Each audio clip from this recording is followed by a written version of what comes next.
சென்னையில் நடைபெற்று வரும் அகில இந்திய அளவிலான கல்லூரி அணிகளுக்கிடையேயான மின்னொலி கூடைப்பந்து இறுதிப் போட்டியில் பெண்களுக்கான பிரிவில் MOP வைஷ்ணவ் கல்லூரி அணியும் பெங்களூர் ஜெயின் யூனிவர்சிட்டி அணியும் மோதுகின்றது.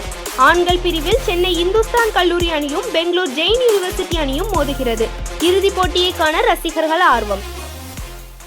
தூத்துக்குடி மாவட்ட கூடைப்பந்து கழகம் சார்பில் நடத்தப்படும் 15வது அகில இந்திய பல்கலைக்கழக கல்லூரி ஆண் பெண் பிரிவு மின்னொலி கூடைப்பந்து போட்டி கடந்த 29ஆம் தேதி தொடங்கி இன்று 2ஆம் தேதி வரை நடைபெற்று வருகிறது. இந்த போட்டியில் தமிழகம், கேரளா, கர்நாடகா உள்ளிட்ட மாநிலங்களை சேர்ந்த பல்வேறு பல்கலைக்கழகம் மற்றும் கல்லூரி அணிகள் பங்கேற்று தங்களது திறமைகளை வெளிப்படுத்தி வருகின்றன.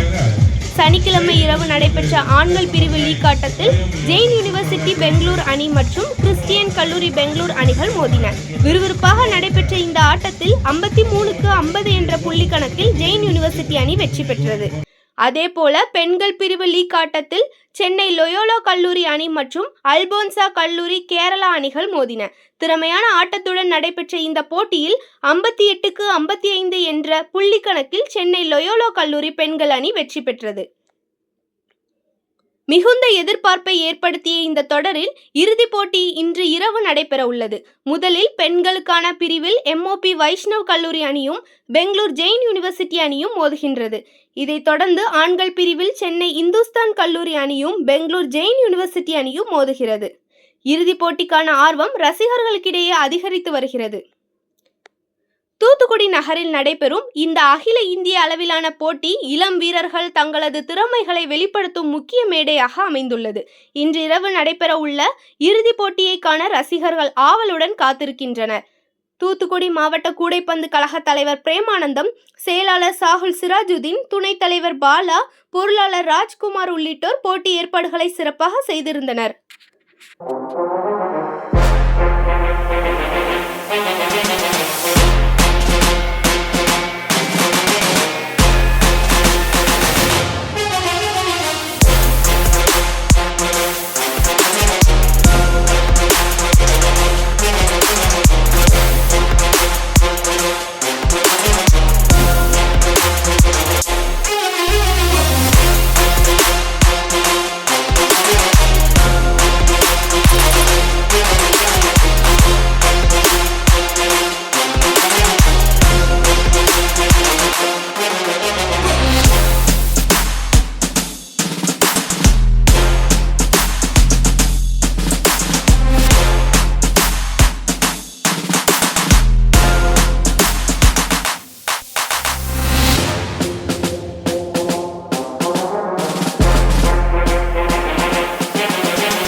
செய்திகளை உடனுக்குடன் தெரிந்து கொள்ள உங்கள் கரம் டிவியை சப்ஸ்கிரைப் செய்யுங்கள். அதோடு பெல் பட்டனையும் கிளிக் செய்யுங்கள்.